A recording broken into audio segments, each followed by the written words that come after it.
Aya, Kuria ni saa mar weche mag ohala. Jatend migao mar weche ohala Moses Kuria nigi paro mar chungo ohand mitumba bang' siro johand lewni molosi e pacho kaendi. Kuria ne owacho ni achiel kuom gigo mopango timo kaka jatend migao en kelo tije ne ji kendo keto piny Kenya e okang' mamalo mar moro joket mwandu mapinje maoko. Ne omedo ni ogeto tiyo kanyakla gi jolos lewni kata textile industry e medo mwandu magi kendo kogi ne pinje maoko bende.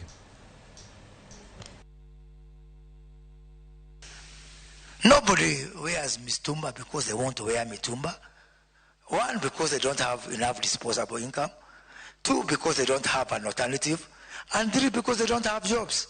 And I'm going to attack all those three. The noises notwithstanding. Even the people who are telling me about mitumba, they don't even know where Gikomba is.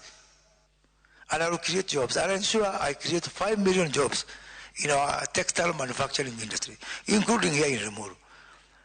And when people get those jobs, they can afford to buy new clothes. And those new clothes, they will make them themselves.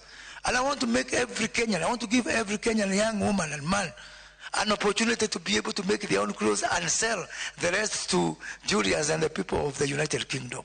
That is a conversation we need to have.